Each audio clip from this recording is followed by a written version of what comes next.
Welcome to Dr. Cush's Exotic Drinks. I'm, of course, Dr. Cush, along with my barback Kyle. I'm not a real doctor, but I did spend almost 2 decades running some of LA's best bars. After years of teaching classes and training bartenders, I want to demystify the cocktail world for you.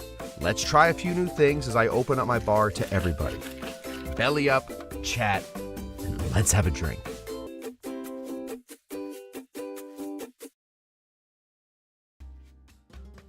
All right, everybody, welcome to Dr. Cush's Exotic Drinks. I am Dr. Cush. We are here tonight with a controversial opinion. I think that the Jungle Bird, I don't like it. I may have on this very program before pretended to like a Jungle Bird. I don't care for the Jungle Bird, and thus I will change it. We're here tonight to change the Jungle Bird.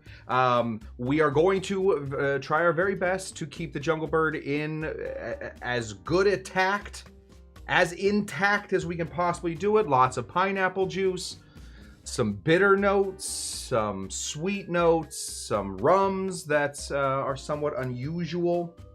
But we are going to fix the Jungle Bird because I've let this thing stand for too long. And I do blame it a little bit for taking tiki away from us. It is probably the last tiki drink created, the last famous tiki drink created before the tiki crash. If I'm wrong, let me know. Where's Dr. Taco? Is he in here to yell at me? No. Okay, good. Anyway, that is what we got tonight. So hopefully you guys are interested.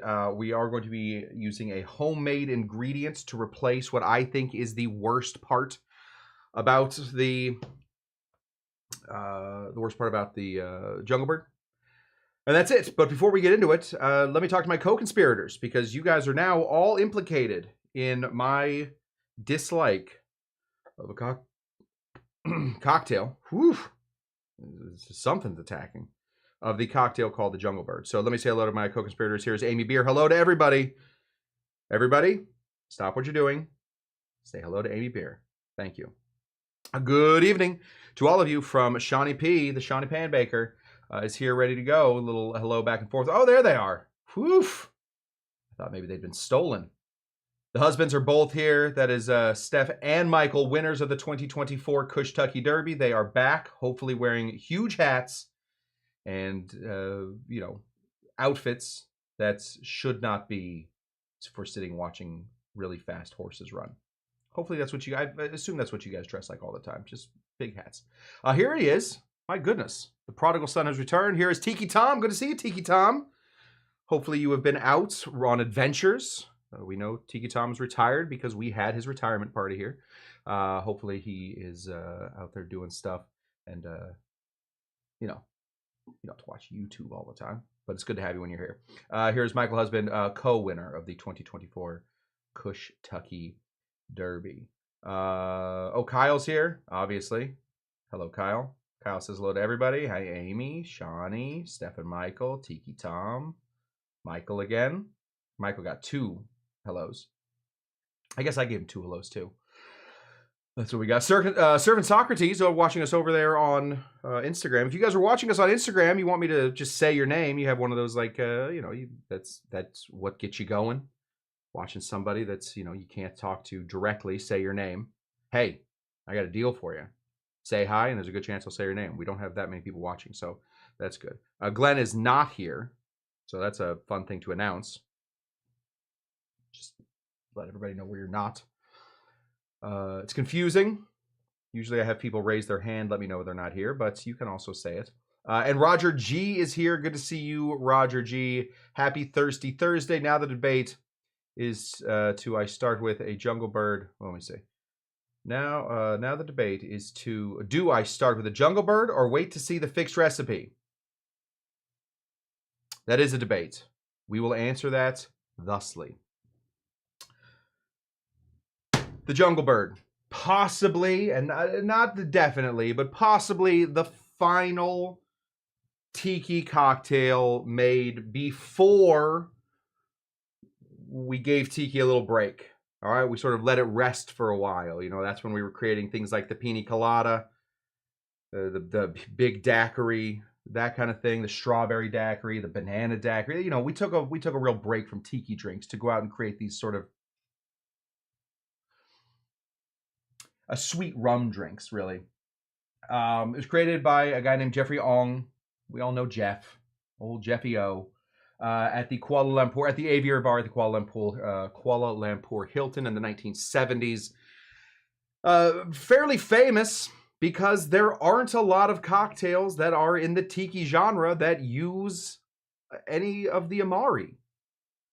Technically, Campari is not an Amari. I know that gets confusing. There's not an Amaro. I know that gets confusing because technically Campari is a bitter red liqueur, but it's not, or a bitter red Italian liqueur, but it is not an Italian bitter, which is an Amaro. So, you know, the Campari people, the Aperol people, all the red Italian people, really, they get very picky about where they live within the span of bitter liquors. They use Campari in it, and I'll be very honest with you, and I like Campari. I love a good Negroni. I love a Boulevardier. I will drink an Americano. If you got an Americano just like in your pocket, I will drink that Americano. I don't care what kind of lint is in it. I like an Americano. Very nice, long drink. I don't think it works in this cocktail. But there are people that are crying out for more bitter, more bite in their tiki cocktails, and I do think that I have a solution. So we are going to make a version of a jungle bird. I have not named it. If you guys, anybody's feeling particularly namey today, go ahead and give me a name. We're looking, I think we want to keep it in the avian species. Oh, what about this? Ruffled feathers. Why ruffled feathers?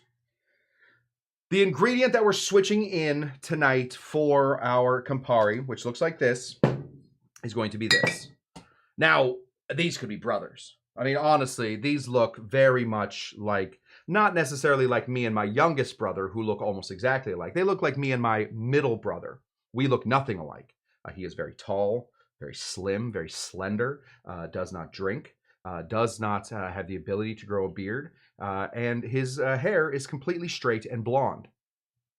I, on the other hand, somewhat squat, a bit of a roundy, beard length. Oof, can't stop it. Shave the beard off, back by noon. Spectacular. And very wavy and dark hair. I'm going to put myself in this category right here.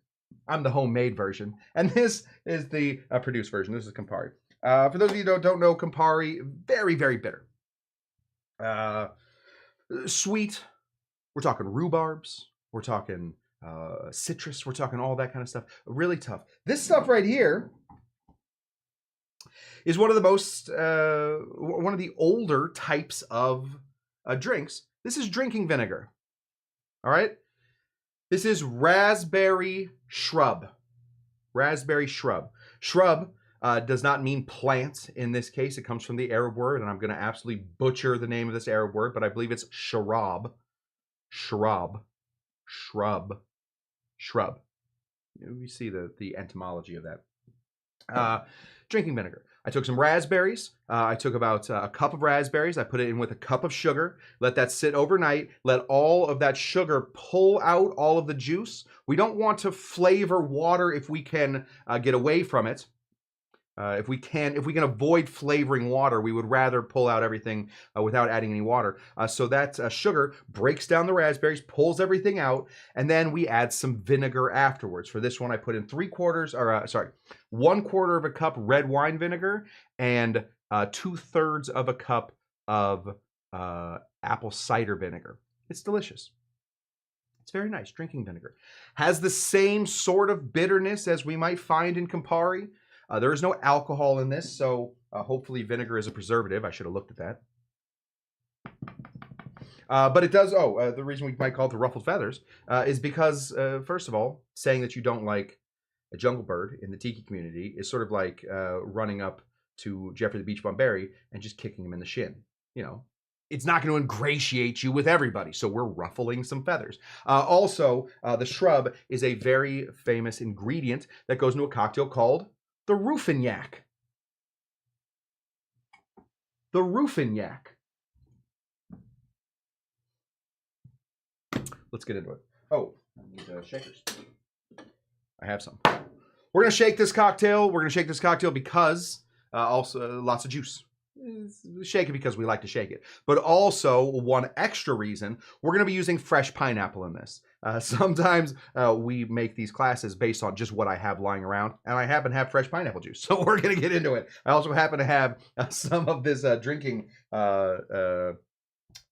shrub, this drinking vinegar here. Let's do cheapest ingredients first if we can. This is pseudo juice. You know it's pseudo juice because, oh, I lost the topper. We need 3/4 of an ounce of some lime juice.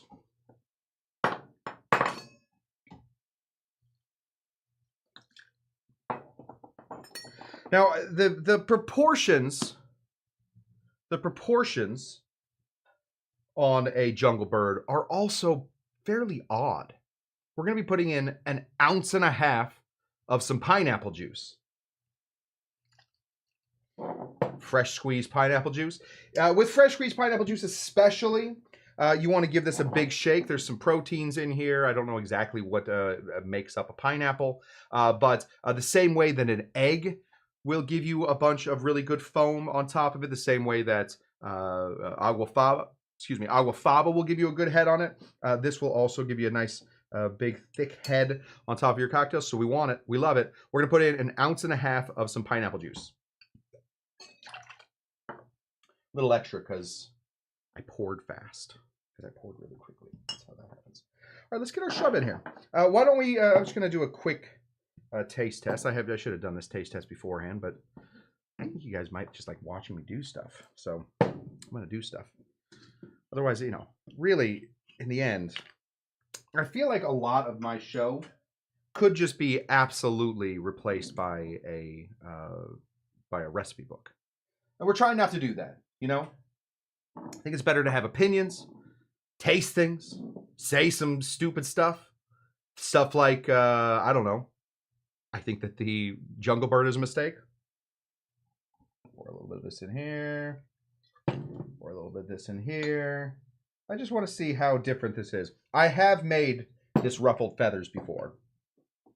To be honest, I accidentally made this the other night, and I was like, oh, this sort of tastes like a jungle bird. Oh, I like it, though. Okay.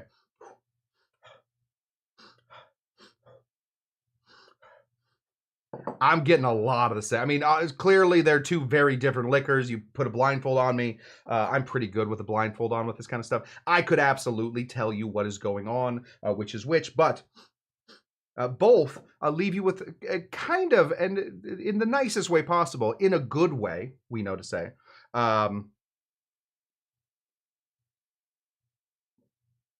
sort of a rough, like sort of like a gross nose. If I walked into a room, I walk into your house, you invite me over for dinner or something, and your whole house smells like either one of these, I'm not staying for dessert. All right, these are, neither one of these are great smells for like a cologne, let's say.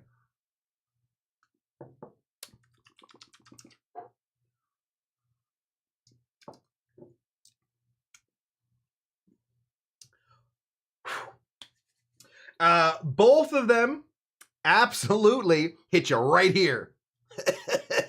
Both of them, to be honest, I don't want to finish either one of them.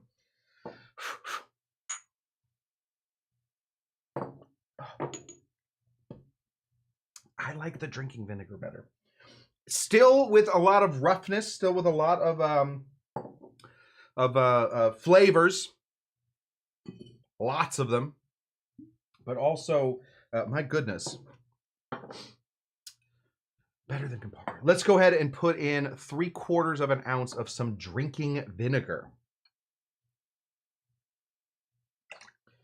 Raspberry drinking vinegar. If you guys want to know how to make raspberry drinking vinegar or raspberry shrub, I believe that anybody can tell you that. But I did just tell you a minute ago, but maybe we'll do a video on it soon.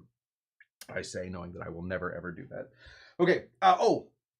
Last bit, and I think I'm going to offend some friends on this one. Like my friend who runs a place called Strongwater, Rob. On Instagram, Rob, the owner and proprietor, along with his lovely wife, the hospitality orchestrator. That's not her job. That's her Instagram handle. And they're both just great people. His name, I believe, up until recently was Blackstrap Rob. Why? Well, because Blackstrap Rob liked Blackstrap rum.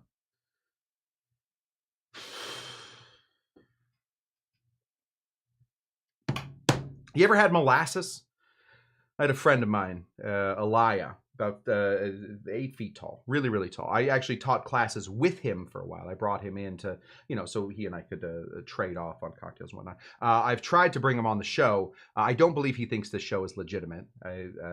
He may be wrong, right. But also, I couldn't bring him behind the bar because his shoulders would be here. And then I think his head might hit the fan. Anyway, he brought me molasses one time so we could really just get some tastes of it. Molasses is gross. Well, what do they add into Blackstrap rum? Blackstrap molasses, the grossest of the molasses. This stuff works in a lot of things as the third rum, right?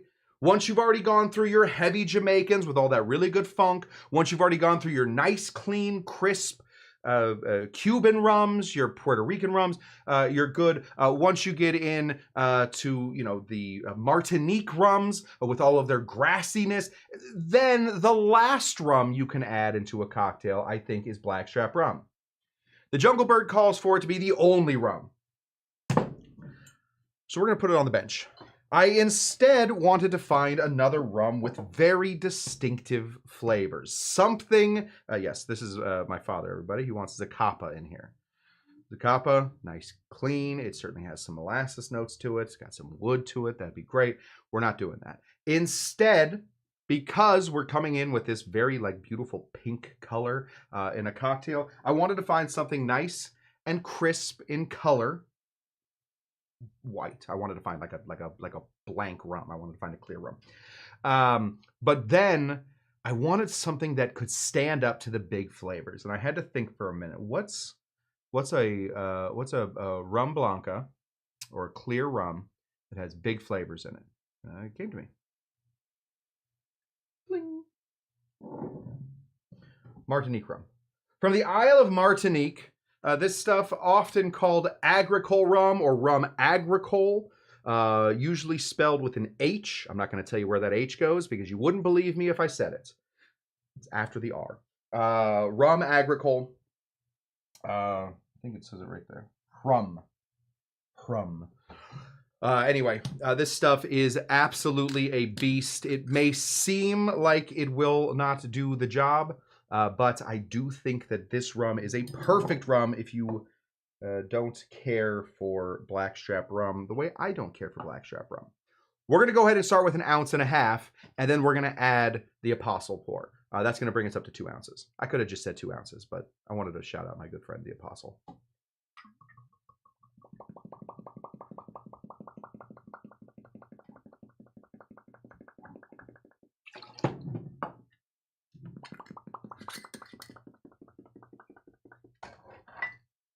I do 2 impressions.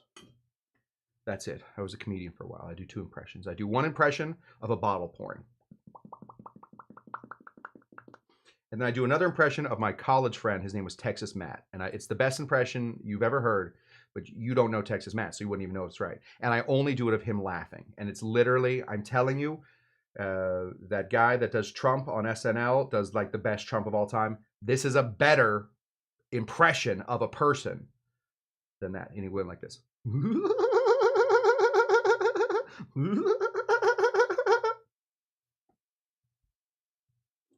Why did I tell you that? No idea. Because I'm trying to beat out the recipe books. We're going to shake this one. Drop this in here. Whoop. Whoops, salada. Oh, what about Clarin rum? Clarin rum also would work, and in fact, I do have Clarin here. I will tell you, Paul, Clarin technically, and I don't want to Dr. Taco you on this. I love when Dr. Taco knows a lot of stuff. I love when people are able to fact check me as we go. Clarin is Clarin and rum is rum. So even though they are very similar, Clarin is Clarin and rum is rum. But the better, more to the point, Clarin is certainly has some bitter notes to it, and thus you might want to watch out for it when we get into things like drinking vinegars, because yeesh, you could be in some trouble. All right, we're gonna give this a big old shake.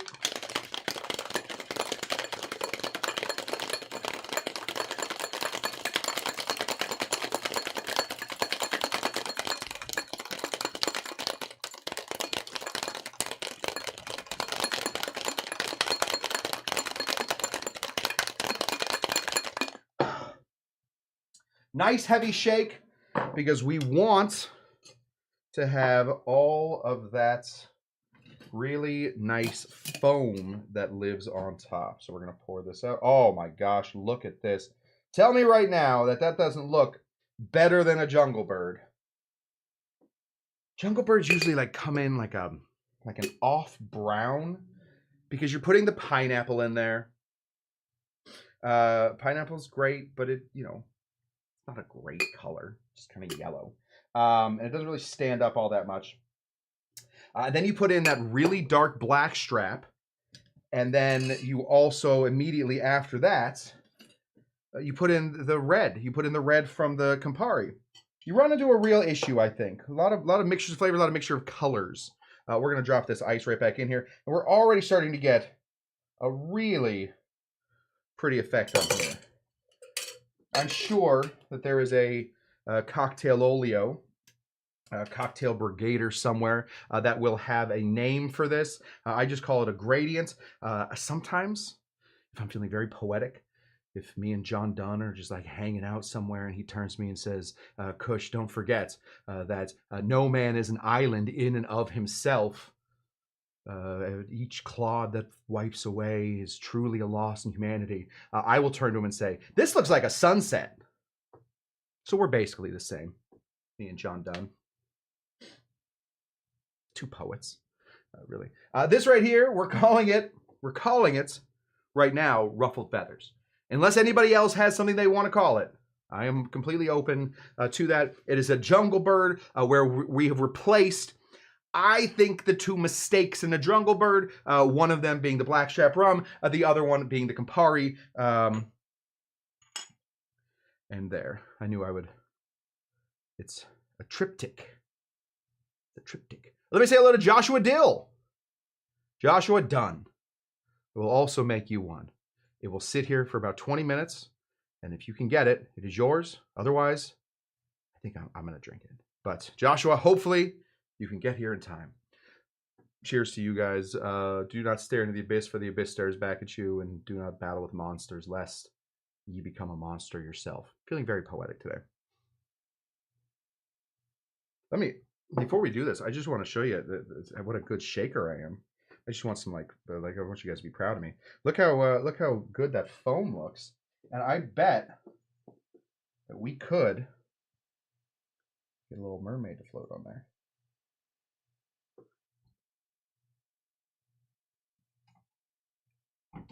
That's pretty fun. Very thick foam, and I guarantee you I'm going to eat this mermaid accidentally. So I am going to take it back out. But the mermaid, there we go. Get out of there, lady. Get out of my drink. Cheers to you guys, the ruffled feathers.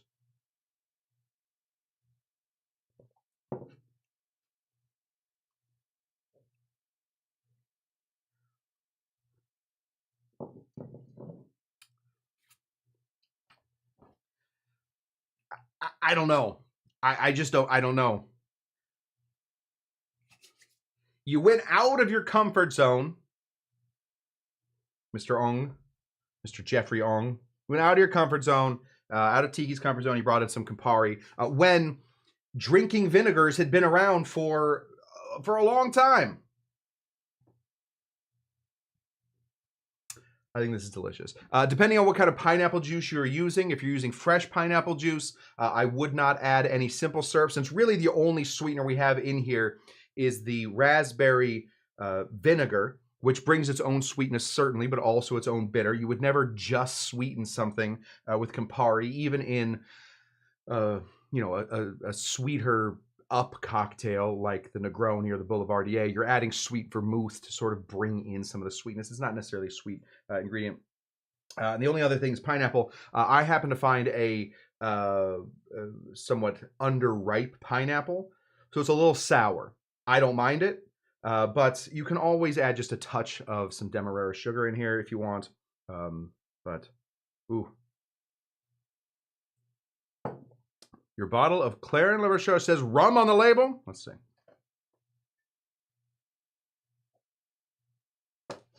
I guess mine does too, Paul. I apologize. I was under the impression. So it's a botanical rum, but it's also Claret. It's tough to tell. I'm sorry, Paul. You're probably right.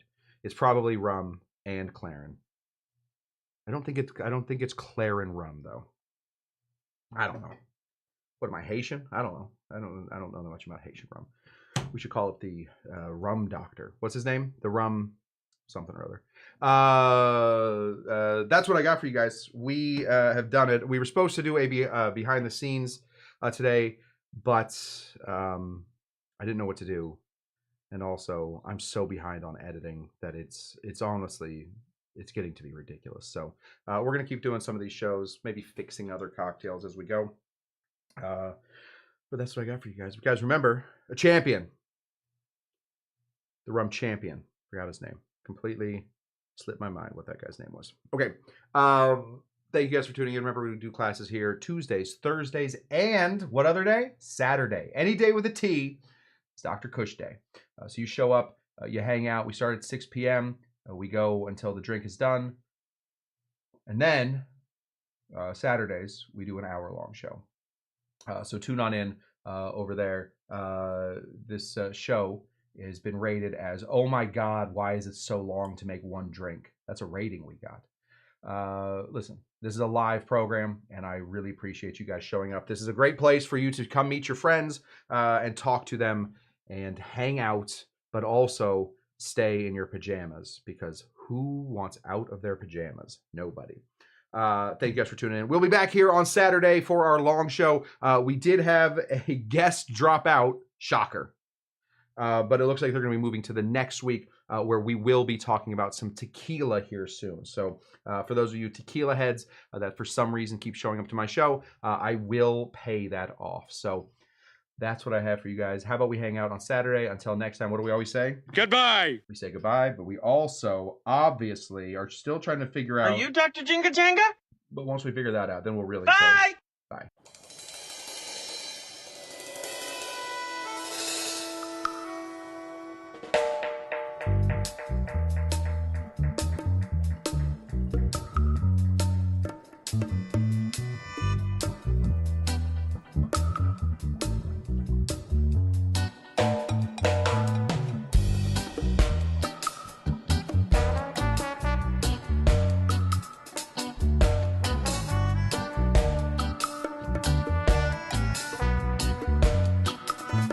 Okay, well, my mistake.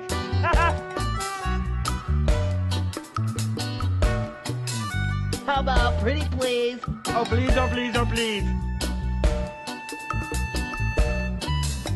Bye!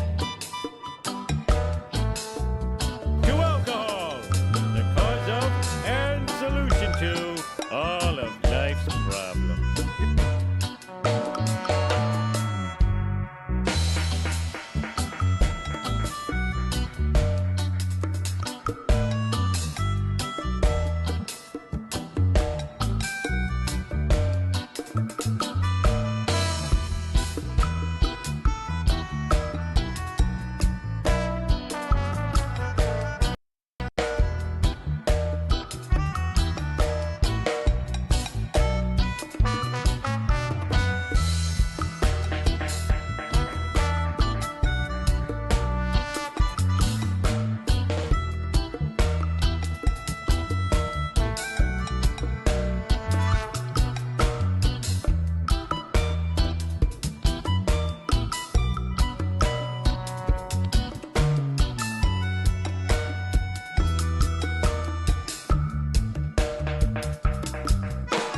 and some fruit cocktails in heavy syrup.